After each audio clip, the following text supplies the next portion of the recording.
আসসালামু আলাইকুম, সকলকে জানাই আমার ফেসবুক পেজ এবং ইউটিউব চ্যানেল ইবারবিন পাওয়ার টিলারে স্বাগতম। তো আজকে দুপুরবেলা চলে আসছি শুকনো জমি চাষ করার জন্য। আমার বাড়ির পাশে এটি জমিটি আর কি। তো এটি হচ্ছে এসিআই R28 সিরিজের R28 পাওয়ার টিলার। নতুন যে ব্ল্যাক যে পাওয়ার টিলারটি 2024 সালে বাংলাদেশে লঞ্চ হয়েছে, তো সেটি হচ্ছে এটি।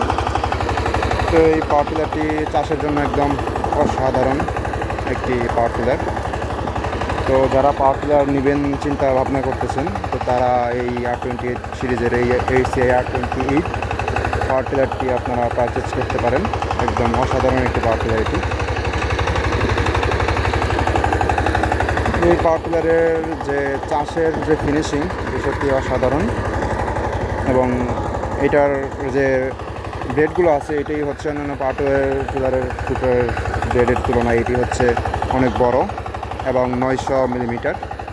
অন্যান্য যে ব্লেডগুলো আছে সেটি হচ্ছে 700-800 মিলিমিটার এরকম, যার কারণে এই টিলারটি দিয়ে অনেক গভীরভাবে জমি চাষ করা যায় এবং জমিতে মাটি অনেক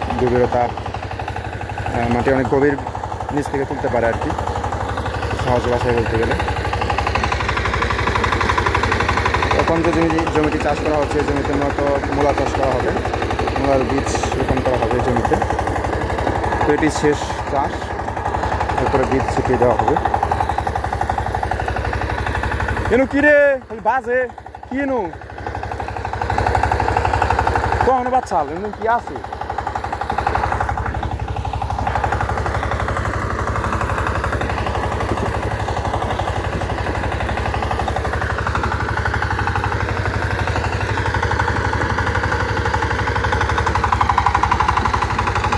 তো এই পাওয়ার টিলারটির বয়স হচ্ছে এক সিজন চলে গেছে, এখনও কত সুন্দর ফ্রেশ আছে দেখুন।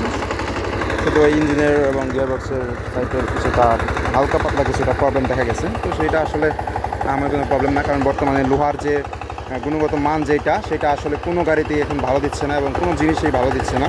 তো যার কারণে ওইটার রঙে হয়তো ঝামেলা হয়ে গেছে। তো এটা আসলে কোম্পানির কোনো দোষ আমি বলবো না, কারণ যেহেতু লোহাতে যে সমস্যা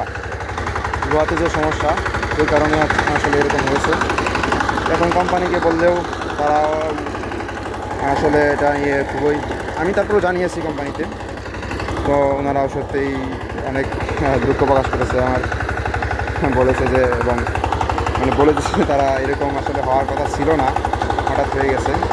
তো এটা ওইখানে যারা এইটার তৈরি করে, চায়নাতে যেখানে তৈরি করে সেখানে আসলে এই গণ্ডগোলটা হয়ে গেছিলো। তো যাই হোক, সেটা নিয়ে কোনো আমার নেই এখন, কারণ যেহেতু আমার টিলারটি আমি টাকা দিয়েই ক্রয় করেছি, এটা এখন আমি ফেলে দেবো না, আমি চালাবই। তো চালাচ্ছি, আলহামদুলিল্লাহ, খারাপ চলছে না, ভালোই চলছে।